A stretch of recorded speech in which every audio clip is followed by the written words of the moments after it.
am Gigi Maguire. Gigi Maguire. What do you do? Well, nothing for real. No, I'm playing. I currently co-host Angela Yee's Lip Service podcast. Okay. That's like my full-time gig. Okay. I am formerly known as your favorite stripper's favorite stripper, and I am always known as Miss Show Me the Money. Show me the money. That part. Okay, we need to get to that. All right, where you from? I'm from Philly. From Philly? Mm-hmm. You my favorite stripper's favorite stripper. Yep. Because any bitch that's your favorite, I guarantee you I'm hers. When you start dancing? 2001. So, what made you want to get into dancing? I was a single teen mom. I was a double convicted felon. I was not really homeless, but I didn't have my own place or my own car. And yeah, it was hard out here in these streets. So I did it as a means of survival. A double convicted felon. I have a felony charge in the state of New York and also in the state of Pennsylvania. What charge was it? Hmm? What charge was it? Pennsylvania is check fraud, wire fraud, conspiracy, and New York is drug possession. So you trying to run up a check? I was trying to survive. I ain't mad at that. Again, the New York charge was I was a drug mule. I swallowed 90 grams of heroin and brought it back from Jamaica. I was 19 years old. You swallowed 90 90 grams of heroin. So how the hell you gonna get it back out? I did get it out. It came out through my ass. Oh, booty hole. So what I got caught with was the 12 pounds of weed that was in the suitcase. So that's the charge. So what happens when you swallow heroin? You don't get high? No, it was wrapped up in these like capsules, like the size of my thumb. And in each one was a gram. I swallowed 90 of them. You got a big booty hole. That's a lot of pooping right there. I guess. You threw me off with that one. Again, I was just trying to survive. So, okay, at 19, you did that, and now it's I like... got caught. Okay, you got caught. And it was 12 pounds Mm-hmm. of weed. Mm-hmm. Now, the 12 pounds of weed was sewn in between the slats of the suitcase, like in the lining. Yeah. And they actually caught it in Jamaica, but since they would have to extradite me anyway, they put me on the plane. So I already knew when I got on the plane that when I got off, I was going to jail. Luckily... That's a long play ride, huh? Yeah, man. I was just thinking the whole time, like, strategy. Like, how am I going to... I'm very intelligent.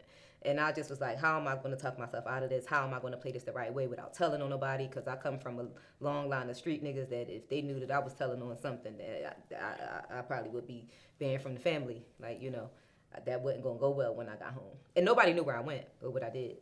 So when you were boarding, they caught the weed? They caught it upon checking in my suitcase. Gotcha, okay.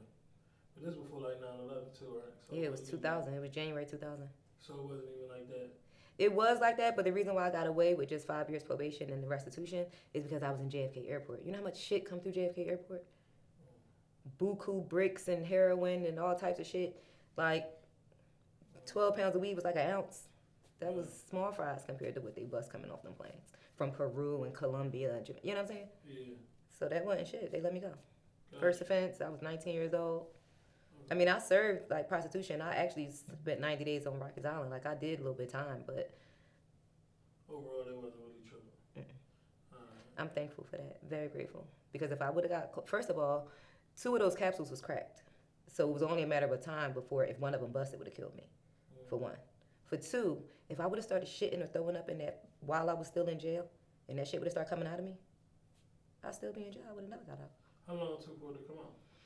So when I got arrested, it was a few hours before they put me through, you know, processing, and I got to Rikers Island.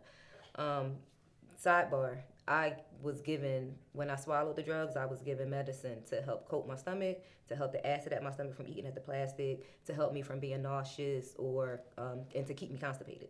So when I finally did get out, which it was some hours, like it wasn't a whole like spend the night in jail the first time, it was just a few hours, but with the whole process of intake and then being released, it was like some hours. And I ended up catching a bus to this address they sent me in Harlem, which was this lady's apartment in the projects. And when I got there, she gave me a blunt, some weird shit to drink, and a plate of food. And she was like, "Let me know when your stomach start hurting."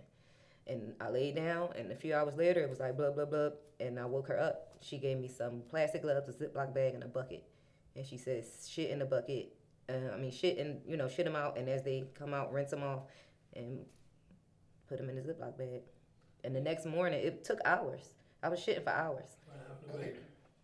And then the next morning, the nigga who needed to pick it up came and gave me my bread, and I went home. And then after that, and then after that, I had court, So every month of me going to court, I would meet up with the same lady, and she would make sure I went to court, make sure everything went smoothly. And then once everything was done and they gave me my restitution, I never heard from none of them again. Gotcha. So at this point now, you like, all right. That's how I started dancing. Okay. Because now, Philly. Okay. So you start dancing. Yo, that was crazy. So I come back from Jamaica. Prior to that, my daughter's father had gotten killed. And I'm guessing he was in the streets. Yeah. Yeah, he was in the streets. And so I do the Jamaica thing. That don't work out. I'm thinking this money that they gave me is going to change my life, and it didn't. How much was it? $7,000. Gotcha. That's not going to get me my own place in the car. You know what I'm saying? That's not going to put me on my feet. Winter clothes. It was January. Like, prior to that, I had left the apartment that I had, which was the apartment that my baby father got killed in. Prior to that, I had left that apartment with everything I had because the nigga that I let move in after he died, was beating the shit out of me and tried to kill me. So I left in the middle of the night with everything I had. So that's how I ended up homeless. I went to my mother's house, and she wouldn't let me stay there. So I left, and I ended up staying with my god sister in her basement that was like unfinished and dusty and mildew. And so she's a hairstylist. So she had clients that was working at this club called Delilah's, which is like Cheetah. Yeah. And she like, "You should dance." And I'm like, I didn't know. I was ignorant. I didn't know that there were clubs like that existed. I had a cousin that worked in the clubs that is off by the truck stop and in the hood, and bitches is fucking themselves with Corona bottles and sucking dick in the corner for $20. Like, I only knew that those type of clubs existed. So when she told me I should dance, I'm like, like, nah, I'm not gonna do that. But I have a technical dance background. My high school was like Fame. I was a dance major. I took ballet. Actually, today is National Ballet Day. I took ballet, or was it yesterday? Anyway, I took ballet and tap and all of that since the age of 4. So dancing was like, and I excelled in it. So dancing was like my thing. So when she told me I should be a stripper because I knew how to dance and how I look, and I was just like, because I thought that. Yeah. So she's like, "No, I got a client that work at this club. It's really nice. It's like white people and doctors, lawyers, athletes. Like, this girl get money. Like, she come get her hair done. She tip good. She drive a Lexus, And I'm like, eh. So then I had just so happened to go out meet this guy who played for the Sixers. And we went out on the first date. So while we're at dinner, I replayed that my sister in my head saying athletes and shit attend this club. So I asked him, "What's up with the club? Do you go there?" And he's like, "What you know about it?" And I'm like, "Somebody told me I should work there." So he's like, "You ever been?" I'm like, "Nah." He like, "You want to go?" We went. So we in there, we drinking, we at the bar. And I'm like, damn, this shit is crazy. Like, it was marble floors and high ceilings and mirrors, and the girls had on gowns, and everybody got big titties and pretty. And I'm like, oh shit, this is not what I thought this was gonna be. Yeah. So we getting drunk at the bar, and again, I come from a dance background. So there's this girl who's on stage, and she has my full attention. She's pretty, she's dancing, she's making money, she's doing all these crazy pole tricks. But I can look at this girl by the way she's moving and tell that she's like a real dancer. Like, I recognize it because I can see it. I can see technique. I can see just how she's graceful. Like, this bitch really dance. So he sees how I'm looking at her, and he like, "Give me some money to go tip her." I get to the stage, it's my little cousin. That's your little cousin? My little cousin Brandy. Yeah. She had just turned 18, and she had been there for 2 weeks. So we both like, "Bitch, what you doing here?" So she like, "Shit, I've been here since I turned 18 2 weeks ago." And I'm like, "Well, I'm trying to get a job. What's up?" She got me hired that night. I started the next day. How much money you made the next day? $862. I'll never forget that. Really? It was on a Sunday. How that happen?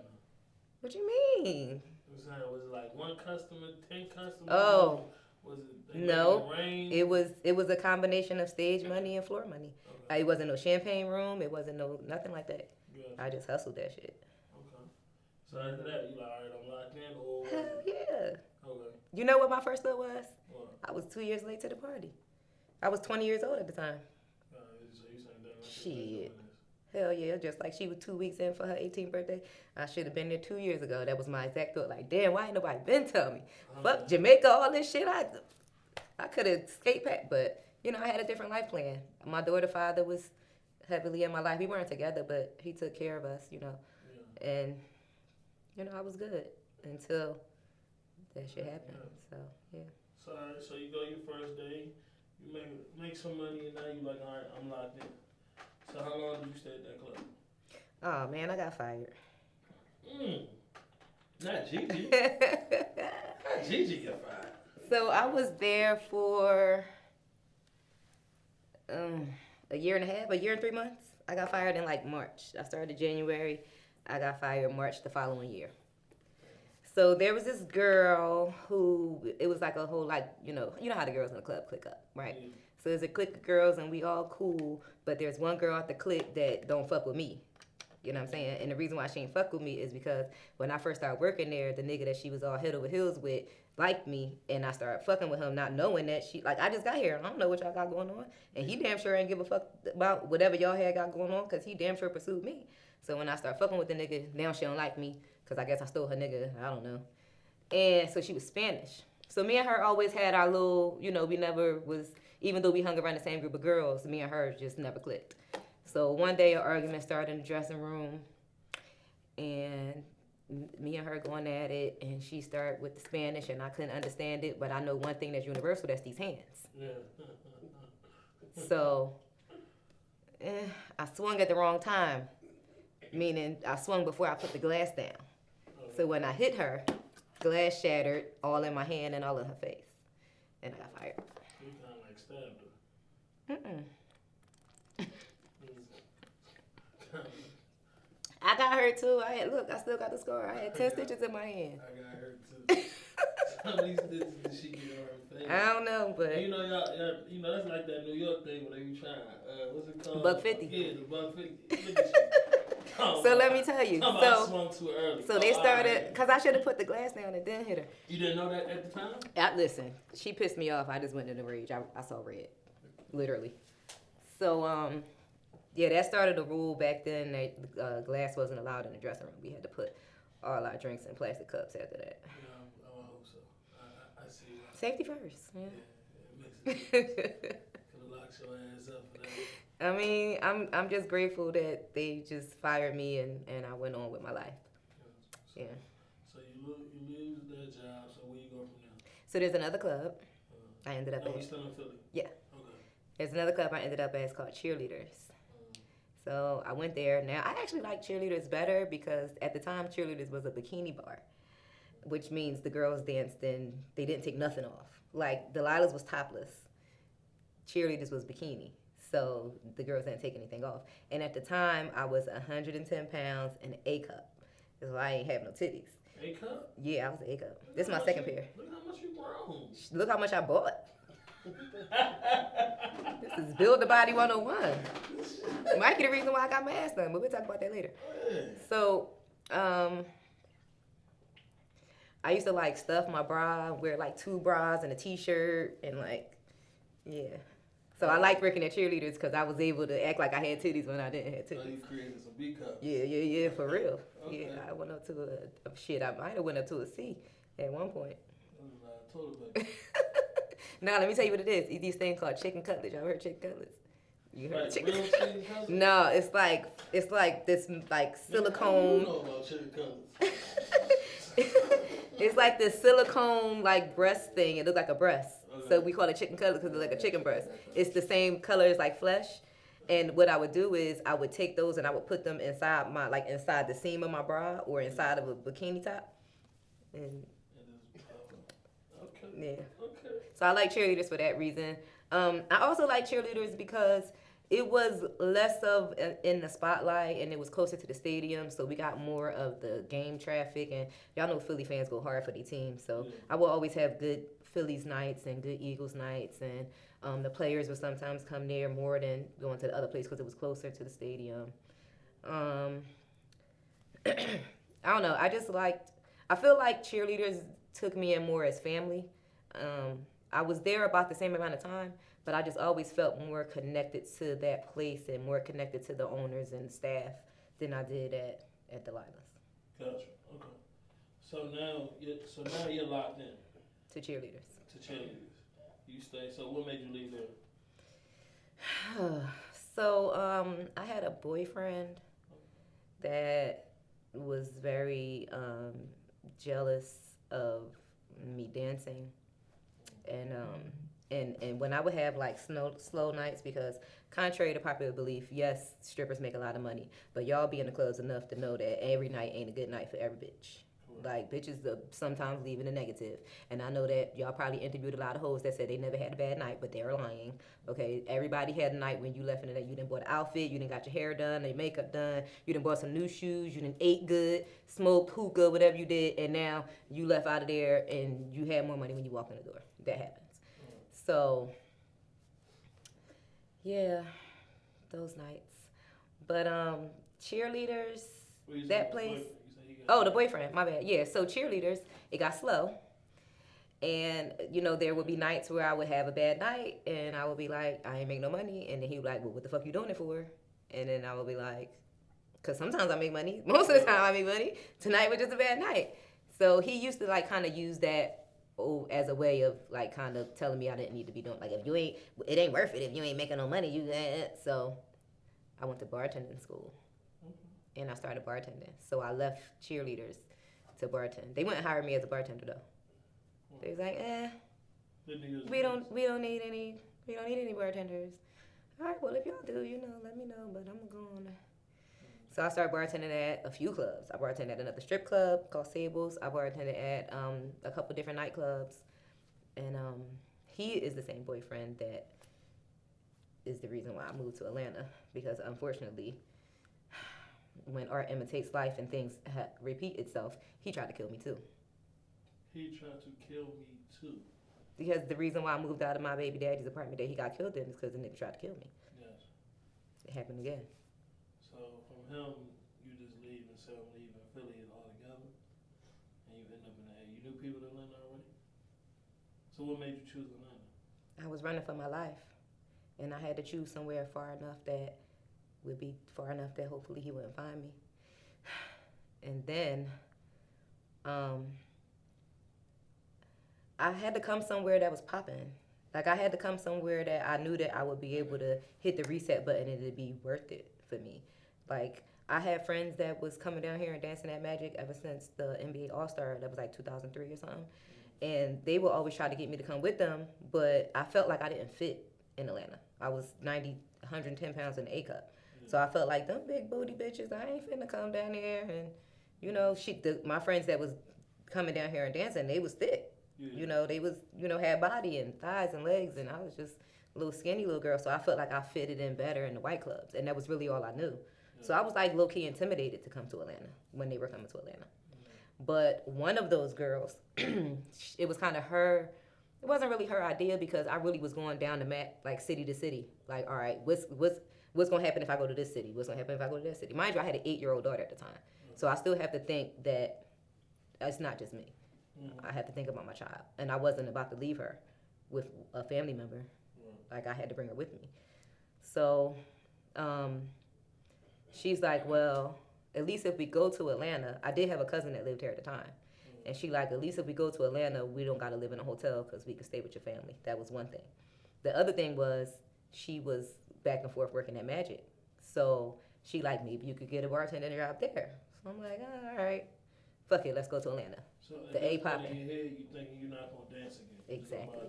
I was never gonna dance again, and it had been 2 years since I danced, and I came here and I wasn't gonna dance again. So I literally packed up my little Neon and put my whole house in storage, and me and her drove down here. And when we got here, It was the day of Hurricane Katrina. August 25th, August 29th, 2005. That rain, y'all remember that rain? Mm-hmm. That fucking rain. I never seen rain like that again in my life to this day. 16 years later, never seen rain like that. Yeah. It fucking rained so hard. That rain was crazy. Yeah, it was a hurricane rain. But the hurricane wasn't here. We were just getting the overflow of the rain, of the hurricane rain, and it was still that crazy. Yeah, rain resonates to me in a different way, so that's why I'm so like, I'm connected to the rain. You see it's raining today? Yeah. So you come down, you move down, it's a day of Hurricane Katrina. So I come down with a car full of shit. It's Hurricane Katrina. She planned on trying to go into the club that night, but it was raining so hard, and we had just got the road. We ended up falling asleep. We go back. We go back the next day. We go back. This was Saturday, so then we couldn't go back the next day because it was Sunday. So we go back on Monday, and they're like, "You got to work day shift." So I sit in there with her all day Monday, day shift through night shift, and I see a whole Monday Magic City from beginning to end. Because I'm in there from 3 p.m. to 3 a.m. as a customer. Yeah. And I'm like, head spin, mind blown. I could not believe what I was witnessing. This was August 2005, y'all. Yeah. Like, this was Carlos Rogers days, Gigi days. Yeah. Meech and them was still popping in and out before that shit went down. But then, like, it was them days. Yeah. It was crazy. I still was intimidated, though. I'm still in my mind like, damn, I hope they hire me as a bartender. I want to work here, but I was intimidated to dance. Mm-hmm. And so the next day we go back. She made money. I don't remember how much, but she made money. The next day we go back. And so now all the dancers that was here yesterday see me again, and they like, you here again? You know, people down here friendly. So I get to talking to a few girls, and I tell them like why I'm here and who I'm with and blah, blah, blah. And they're like, well, why you don't dance? You pretty. And I'm like, I used to. I don't want to no more. Whatever the case, I bartend now. So they started telling me like, well, tomorrow we have our amateur night contest, and you know, even if you don't win, you get to keep whatever tips you make. You should do it just to make the money. So I'm like, I don't know. I'm still intimidated. But the hustler in me is like, shit, bitch, don't turn down too many checks, especially guaranteed ones, you know. Because at the end of the day, I might be skinny and no titties and no ass, but I can still dance very well. So I don't know. I contemplated, and then I decided I was gonna do it. So we come back the next day again, day shift. I'm here all day. So my nigga Nando, may he rest in peace. I love that man. Ooh, I love that man. I miss him. So Nando was a DJ. So when it's time for the shit to start, I tell him, I'm like, low key, I'm nervous. Like, I can dance, but I'm scared. So he like, what you scared of? I'm like, I'm not thick like these girls. I don't know none of this music. Like, I don't, you know. But deep inside, I'm a technically trained dancer. So you can snap your fingers and sing happy birthday, and I'm going to dance to the beat. I'm going to give you a show. So he's like, well, when you used to dance, what you dance to? I'm like, Michael Jackson, Janet Jackson, Tina Marie, Prince. Because that was what I danced to. My first song was You Sexy Motherfucker. I used to come out to that every night at the Cheerleaders and Delilah's and shit like that. I used to come out to PYT. Like, you know, it was different. It was white people. He did play Michael Jackson. He played So You Want to Be Starting Something. Mama say, mama say, mama come stop. Mama say, mama say, mama stop. Mama say, mama stop. I lost my mind on that stage. I used to dance with my eyes closed, and I never noticed it. Not the whole time, but I would get into my zone. Yeah. So one day this girl was like, why do you close your eyes on stage? And I didn't even realize that was something that I do. And I'm like, I do? She like, yeah. She like, you be dancing and all of a sudden I look at you and your eyes be closed. And I'm like, for real? So one day she pointed out, she was like, get your eyes closed. And I was like, oh shit. I was in my zone. Like, I did that on that stage. I just completely like let my body express itself in a way that it felt like doing. And at the end of my stage set, before they even announced who won, Big Madge came up to me and was like, who are you? Where you come from? Yeah. You got a job? You want a job? Because I need to see that on my stage every night. And I was like, I want to bartend. And he was like, no, you don't. You want to do that. You ain't going to make the money you make doing that. You know how you talk. And I was just like, but I don't want to dance. And he like, where you from? Philly. Oh, you Philly girls know how to get money. You better motherfucking dance. Think about it, and if you decide, let them know tomorrow, come sign the paperwork, tell them I hired you. So I told my homegirl, she's like, bitch, you be a stupid ass bitch if you don't take this job. She was like, people don't get hired here like that. They real picky about who they hire. They don't play, like, if the owner himself is offering you a job, you bet not turn that down. changed my life again. So you took it. Okay. Within You a don't year. remember how, you Go don't ahead. remember how much you made doing the Amazon night? Probably on stage, probably like 1,000. The prize was 500. It was around $1,500 that I left with. Yeah, give or take. It was worth it. Yeah. It was worth it even if I didn't get the job. It was worth it. I won. Mm-hmm. I didn't think I was. And they did. It was a tie between me and this other girl, a real big thick girl that everybody knew or whatever the case. She was like real popular. So they made us dance again. I don't remember what song it was, but it was something that I didn't know. But I just danced. And I stayed on the pole the whole time. And meanwhile, she bending over, clapping, and you know, all of this that they used to seeing. And I'm doing all this shit that they never seen before. Who you think won? So when did you learn how to work the pole? Working at the Lilas. Okay, that was something they had y'all doing. No, the stage had a 20-foot pole, and I worked day shift. So we kind of just like practice all the time. And remember, my cousin Brandy, her name was Kat. So she was doing pole tricks and shit when that's what glued me to the stage initially. It was like I'm off to the plane. So we would work day shift and we would just practice pole tricks and shit together as a way of making, again, these girls at Delilah's, they all had breast implants. Like, not even trying to be funny, but y'all know bitches with body make money. So when you don't got no body, you gotta have something to give. You gotta have something that's gonna make them want to look at you. Before you get to talk to them, they see you. So if you see a girl and you don't like the way her body look, you ain't checking for her. But if you see her on stage and she's giving you the best show you ain't ever seen in your life, now you're like, oh, okay, shorty might. And then you get to talk to her and you see she got personality. That was me in the beginning. Gotcha.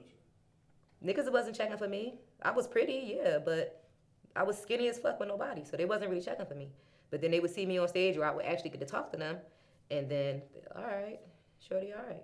Yeah. So that's how I made my money. But then, okay, so fast forward 6 weeks after that, I worked day shift. I worked 3 to 3 for 6 weeks straight, Monday through Saturday. I ain't had nothing else to do. I was sleeping on my cousin's floor. She didn't even have no couch in her living room. She had 2 like club chairs. So I slept on the pilot on the floor for 6 weeks. Saved all my money. All I spent my money on was $151 and getting my nails done. And paying tip out and makeup and that type shit. Yeah. I ain't buy nothing. I ain't go nowhere. I ain't know nobody. And I started meeting people from the club. I started being friendly with a few of the girls. And, you know, I met a few customers. So, and then it was like everybody that I would meet, they knew me as Gigi because that was my stage name. But I would try to tell them, well, you know, since we friends now, my name is Kafi. Like, you can call me. No, nobody wanted to call me that. That's my name, Kafi. I wear it on my neck and I wear K's. I got a K on my chest. Like, I'm proud of my name. I love my name. But when I came to Atlanta, I became Gigi and it stuck. Like, nobody calls me that. If I go back home, yeah, I'll hear it from my family. You know what I'm saying? People I knew from high school or whatever, or people that think they know me. You know, they'll call me Kafi if they see me. But Gigi. So, how long did it take before you started doing Snapback? So about a year into dancing here, I went back home. I got my titties done. When I told Mikey I was getting my titties done, he said, "Why?" I said, "Cause I always wanted to do it, and I feel like I need it." He like, "Skip the titties, get the ass." And I was like, "No, I want titties." And he was like, "All right." So I went and got my titties done, came back. Nobody cared. It was still the same as if I was before I came B back. cup, C cup, what's that? I went to a C cup. These are a D, but I initially went to a C. So I went from an A to a C. It was all right, but nobody cared. And then I started hanging around some girls that had the number, if you know what I mean. And then I started going to go see the lady, if you know what I'm talking about, laying on that table. And then I started building my little booty and my little hips and shit. And, you know, as my body grew, my bag grew. Like, real talk. My popularity grew. So my dancing was always. Now, was it based on your body, or do you think it's just? I think it was a combination of everything. Okay. I think the fact that I had warmed up to being here. People started remembering me, recognizing me. I have a very good personality. I'm easy to talk to. Like, I'm open, I'm fun, I'm bubbly. You know, I think it was a combination of everything and timing. You know. I started, because it didn't happen overnight. Like, I went little bit at a time. So I literally, like, built a butt. Like, I didn't just go one day and come out looking like this. Like, it was gradual. So there was me and this other girl named Fierce. They used to work here. Used to work at Magic, and she's like a ball of energy. She like Simone Thompson. She like Simone and Mercedes put together. She like firecracker, right? And she was always edgy, like kind of like rockish, skater girlish. She would wear like the short haircut with the shit engraved and the colors and the spikes, and like she was just like real crazy looking, but in a sexy way, right? So me and her got together, and we would go on stage. We became like besties, and we would go on stage in regular rotation. But out of the 5 girls on stage, me and her would be on the pole the whole time, and we would have to split our money with whoever we was randomly on stage with. So one day Mikey took a notice of that and was like, I'm gonna set y'all out. I'm gonna pull y'all out of that. I'm gonna pull y'all off the rotation. I'm gonna give y'all your own stage set, 12 o'clock, 2 o'clock, and we gonna rock out like that. So it was Gigi and Fierce. Shut the stage down, 12 o'clock, 2 o'clock. We went on stage, we did our thing. We split our money, just us two, and which was fair. So about a year, so that was probably about a year after I started. So about a year into that, she decided she didn't want to dance no more. So now it was like 2008. And she decided she wanted to go to school. She don't want to dance no more. And at the same time, it was an Onyx opening up in Philly. So instead of me going back to demote myself to General Pop and going on a rotation with everybody else, I went to Philly for a few months. And while I was gone, Sweet Pea, Simone, Virgo, and Innocence kind of took over the 12 and 2 unofficially. Like they didn't go on at 12 and 2, but they would sign up together. Yeah. So they would do the same like pole tricks and have the same attention. It just fell in the regular rotation. Yeah. So a few months later, I come back. And I pulled Mikey to the side, I come in the office, and I'm like, can we work something out? Because I was going all this time because I don't want to be General Pop. Like, what can we do? So he like, well, while you was gone, the Lady Biddies was doing their thing. So if you want to make it official with them, I know you fuck with them. Let's make it a crew. So I'm cool with that. Y'all cool with that? Everybody cool with that? We cool with that. So what's crazy is now by this time, Esco was the DJ. Nando wasn't there no more. Nando was there when it was me and Fierce, but by this time, Esco the DJ. And it's still Esco, Boo, X-Rated, Outlaw. And so what's crazy is the snack pack, that name, like that's something that Esco, I want to call him Will so bad. That's something that Esco started. Like, we wanted to be called the NPA, and it's so fucking corny, but we wanted to be the National Pole Association. Like, we was the league of pole dancing. So that was like, but no, nobody cared for that. And the reason why he called us snack pack is because I'm taller, but we all petite. They 5 foot nothing. I'm 5'5", but they like all little. Yeah. So it was like, we all bite size. Yeah. So he started calling us a snack pack. And it just stuck. So for the people who never saw the snap pack, what did it look like when y'all went on stage? Oh man, we would get on the pole, 5-on-1 pole, and do P90 sit. We called it the P90. We would all do sit-ups at the same time. All the pole tricks you see them do right now, Where do you think they came from? Me. That bicycle shit, we started that because we would do like skits. When Michael Jackson passed away, we learned choreography to Billie Jean or not Billie Jean. Damn, what's the name of that song? If I heard the song, I would do it. But we learned the choreography. I can't think of the name of the song right now, but we learned the choreography. Whatever song it was, we watched that video all day. We made outfits with gloves and socks and shit. We had on bow ties. I got a picture. We learned the choreography, and we got on stage, and we did a tribute to Michael Jackson the night that he died. Like, we would do fun shit like that. Yeah. So we would make up, like, little skits and shit. So we did a skit to Kanye's workout plan. So we trying to think of pole tricks that we could do that make it sound like we was working out. So that's how we created the bicycle. Yeah. Mm-hmm. The surfboard was created from Spider and Magic. But when Spider and Magic used to come when they used to come to work at Magic, they would put me on the stage set with them, and it would be 3 of us instead of 2. So we would take their trick of 2 people, and I would be in the middle, they would be on the top and the bottom, we'd make it 3 people. So I carried that onto the snack pack. So we would do that, 3 and 2. We would be known for doing the same damn thing, the same sideways, hold on from your knees like this, and swing the hair. Oh, that's another thing I started. That swing your hair shit. Yeah. You know why I used to do that? Because I had real hair, and I wanted people to know my hair was real, so I used to swing it when I danced. And it was a way of like doing the pole trick and not just standing there and doing the fucking pole trick. So I would just swing my hair all crazy, and that was like my thing. Now every stripper fucking swing their hair when they dance.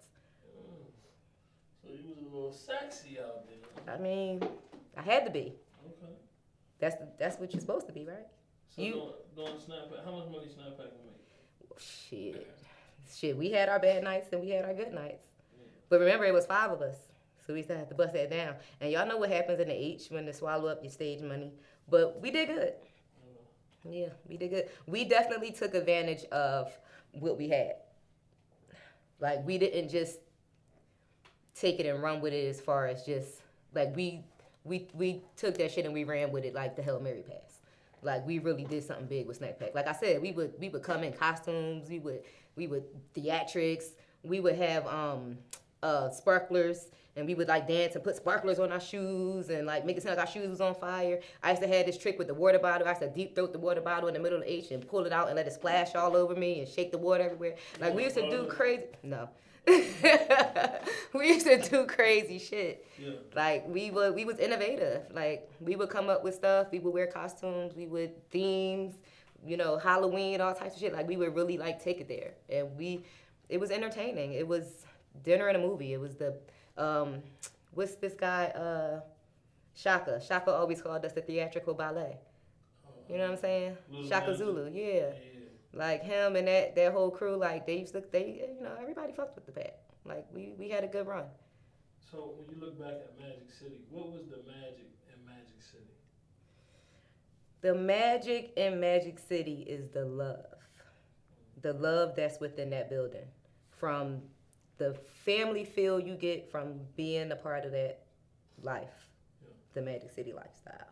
You know what I'm saying? Yeah. Like you're taken into the Barney family and you're hugged at all times no matter what. Once you pass that threshold, if you get what I'm saying. Yeah. As a customer, as a dancer, they fuck with you heavy. And they don't be fronting. They don't act funny. They don't turn their back on you.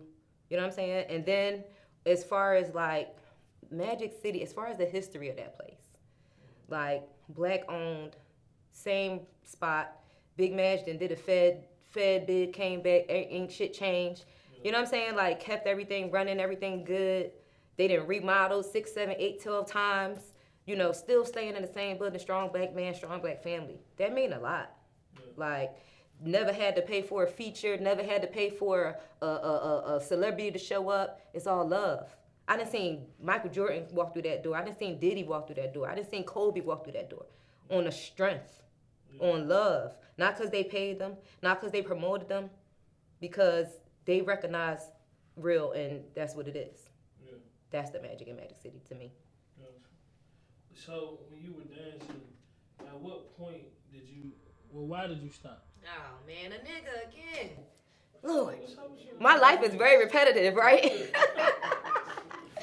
Man, these niggas is always these niggas. So, man.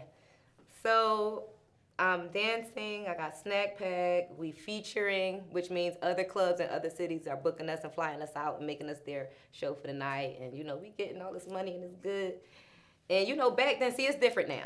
Nowadays, these dancers, their goal is to be a rich nigga. Their goal is to open some type of business, to become an entrepreneur. Back then, our goal was to get a rich nigga. Yeah. Our goal was to have a man snatch up out this motherfucker. You know, they call it being saved. So I was self-made, and then I was saved. I'm not going to say his name, but y'all know him. Everybody know him. What's his name? I'm not going to say his name. I think I got him. What's his name? No. What's that? So, no. So there was this guy who I started dating, and he is a music industry executive at a major label. And I'm not saying his name on camera. We were together for 11 years, and it ended terribly. And he fucked a whole lot of hoes in Magic City, so I'm just not gonna say his name. But I'll tell y'all when y'all turn the cameras off. I ain't got nothing to hide. So with him being who he was in the music industry, and with the type of clientele that Magic City has, he's also from New York. So New York, they don't have the same love for strip as Southern. It's not the culture like here. They just don't understand it.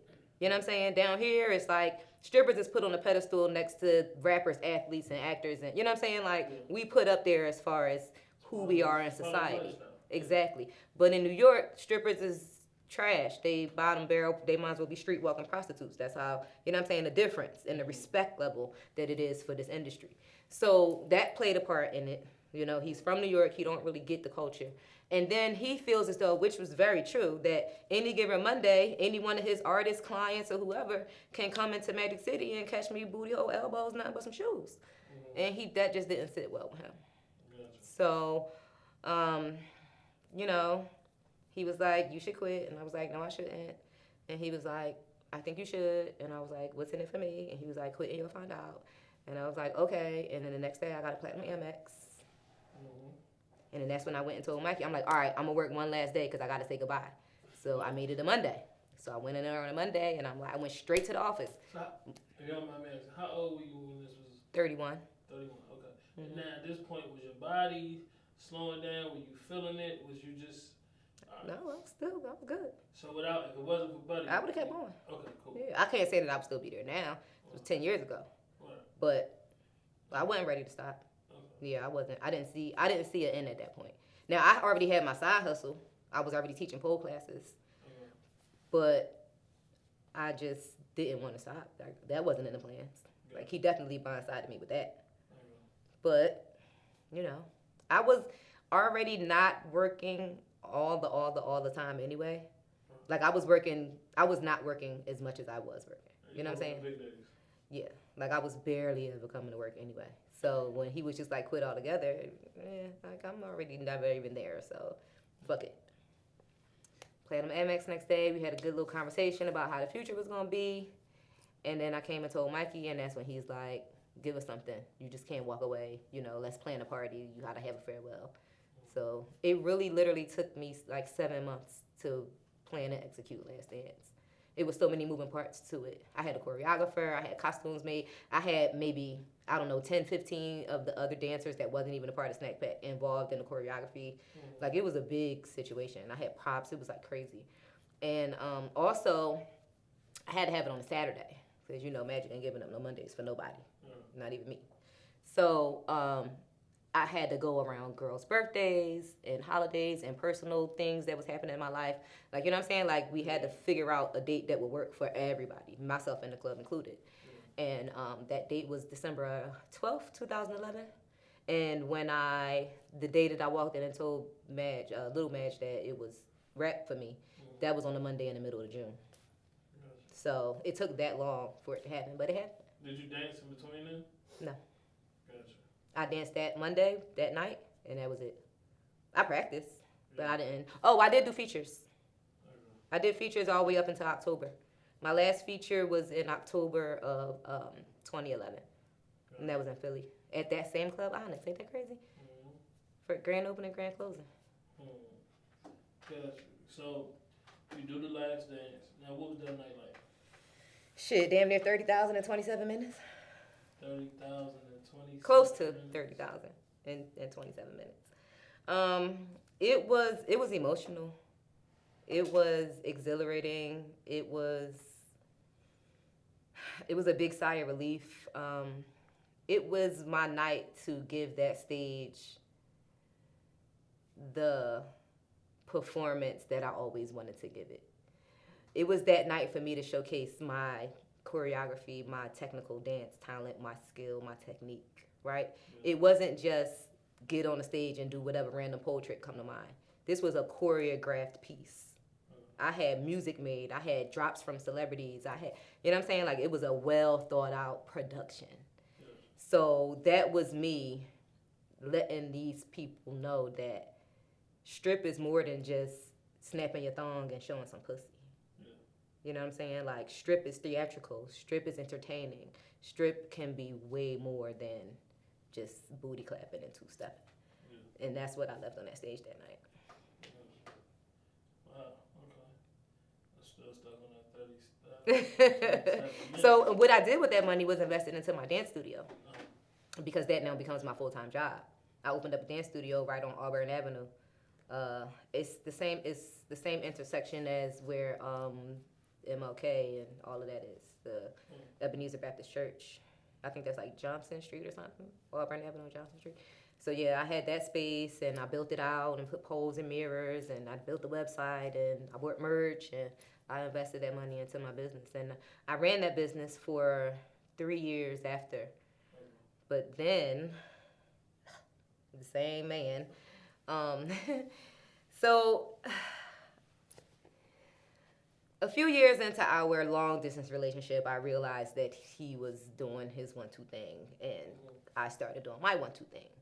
So The same girl who I came down here with, my friend that slept on the floor with me for 6 weeks, ran and told this nigga all my tea one day when she got mad at me. That I had a whole nother boyfriend, that I was still fucking with ball players, that I was traveling and still sneaking and doing parties, that I was out here wilding. She told him all my tea. And in hopes, I guess she thought that that was going to break us up or whatever. But it made him move me to New York and buy me a 6,000 square foot home and a brand new Range Rover and move my daughter and take care of us on an even higher level. Like, he wasn't paying my rent and all my bills and everything. Like, he was helping me, of course. He was doing whatever he, but I was still, my business was taking care of me and my child. He wasn't solely taking care of me. But once he said pack it up and move to New York, then now I'm kicking his feet up and I'm fucking smoking weed all day and playing with this pussy and I ain't got a motherfucking worry in the world. As long as dinner is ready when he come home from work and, when he pull his dick out, I handle that. So I was good. Is that considered TTG? Train to go? Yeah. Okay. So then what happens? Between me and him? Yeah. Oh, man. We broke up so many times because he's nasty. He was just fucking too many people. I couldn't do it. In a nutshell. And it's, I was born a side baby. Right? Fun fact. I was born a side baby, and I have a sister who's 16 days younger than me. So I'm a double side baby, right? My father was married not to my mother or her mother, and my mom stopped at 1, but her mother actually had 3. So in my family, we are known as the side baby gang. Like, that's like an inside joke. And we're one big happy family, right? But so I have 9 brothers. I've been in a whole lot of different relationships, so I understand men and monogamy. I'm highly intelligent. I understand that as a man, your reproductive system is constantly creating your reproductive cells, aka semen, right? You're never going to stop making it. Until the day you die, your body is going to keep producing semen. So what happens when your semen is built up? What do you need to do? You need to release it, right? So every day you want to release your semen. It doesn't matter if it's your wife, if it's a funny looking bitch, if it's a fat bitch, it doesn't matter. As long as a man you can have that release, then as long as she got one thing good about her, you going to fucking release what you got to release. Like I'm in science class. I'm just saying, as women, we reproduce our reproductive cells once a month, aka the egg that drops, and when it doesn't get fertilized, we have a menstrual cycle. Right? So women are very selective with when and how and who they have sex with, way over men. So I completely understand that in the laws of monogamy. People confuse monogamy with love and think that they come hand in hand, but that's very, very far from the truth. Monogamy is trained. Monogamy is a choice. Monogamy is something you choose to do. You fall in love. You choose to be monogamous. You choose to only have sexual interactions with one person and only be with that person. And it's very hard for men to choose that. And I completely understand. So I was not mad at him for cheating on me. I was mad for the disrespect. I was mad for him having me looking crazy out there in these streets. Because I would never. I did what I did when I felt like I needed to do it. But I never had that man looking crazy. Ever. And when he did find out what I did or what I've done, he still ain't look crazy because guess who knew? Nobody in the streets. But the streets knew all my business. So eventually, after a few breakups and move-outs and move-ins and up and downs, that was eventually what caused me to just move on forever. Because you're not going to keep disrespecting me. 11 years. I'm done. Yes. And then how long did it take before you started doing the podcast? So Angela is actually a friend of mine through my previous relationship. Her and my ex are very close friends. Me and her created our own friendship throughout the years. And when she had lip service as a show on Sirius XM back in the day, in the early 2000s. And when she got her job at Power on the Breakfast Club, she had the dead lip service for a while. But then when the podcast thing started brewing about, she decided to bring lip service back as a podcast. And with me and her having such a close friendship, she knew my personality. She knew a lot about my personal life. She knew that I'm very open, I'm very sexual, I'm fake gay, I'm not gay, I'm bisexual when I feel like it, and I'm open about everything. Like when it comes to sex, when it comes to relationships, when it comes to, I'm an open fucking book. I fear nothing, I very, very, very seldomly get nervous, nothing embarrasses me, I just don't give a fuck, in a good way. I'm just a very positive person, and I think way differently than most, out the box, in the box, whatever you want to call it. So she knew that bringing lip service back as a podcast would be dope to have me as a co-host. This was 2014. Our very first episode was with August Alsina. I don't know if y'all remember a few years ago when he had that fall off the stage and he passed out and was in the hospital in a coma. Yeah. That happened the day of our interview. We interviewed him and then we went to his concert and he died. He came back, but he was in a coma. We were so scared. And you know what's crazy is he passed out from exhaustion or dehydration or something. But we like had food and we were like drinking and smoking and we had food. We were like eat. He wouldn't eat. And we knew that he had the show in a few hours and we like, you about to go on stage, you need to eat. And he didn't eat anything and nigga passed out. Yeah. Scared us all.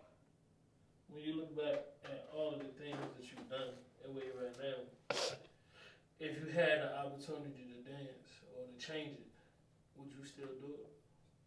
Yeah, I would still do it. I strongly believe in what's meant for you is meant for you. You know, we don't know why things happen. And sometimes we never find out why. But every experience is a life experience. Every experience becomes a lesson, good or bad. And it's something that helps you grow. It's something that makes you stronger. And it's something that helps you move on and make better decisions in life.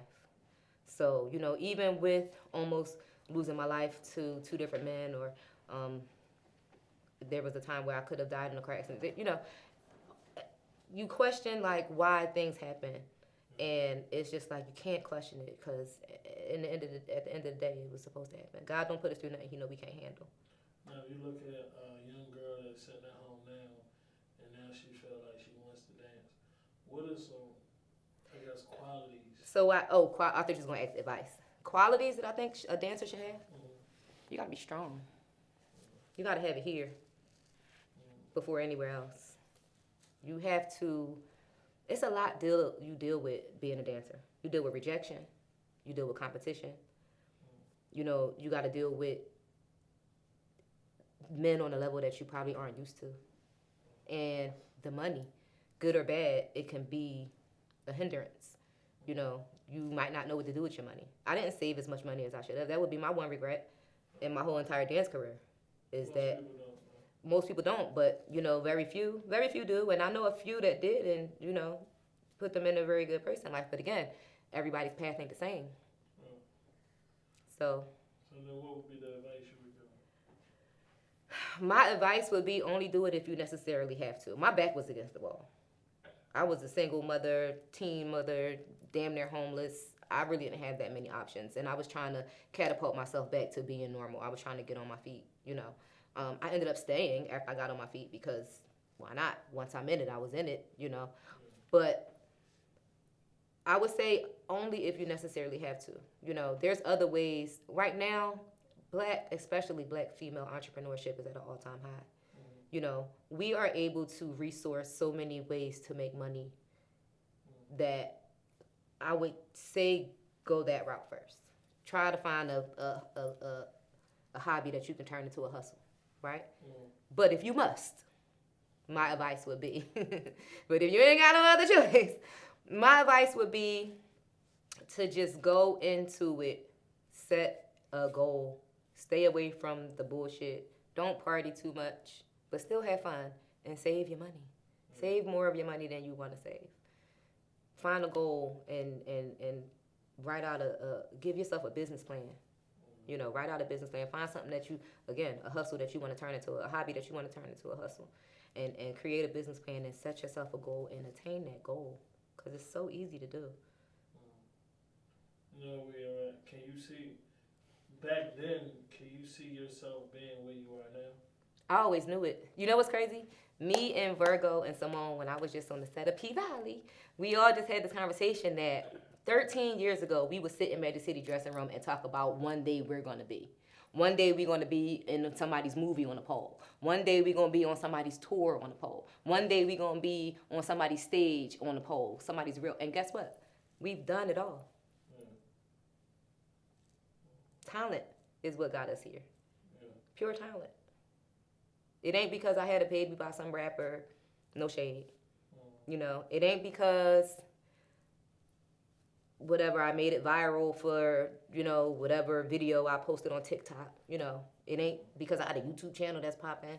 It's because I'm a talented young woman with a great personality, and I just so happen to step into the right building on the right day and meet the right people. I'm Gigi Maguire, Miss Show Me the Money, and I am Magic City.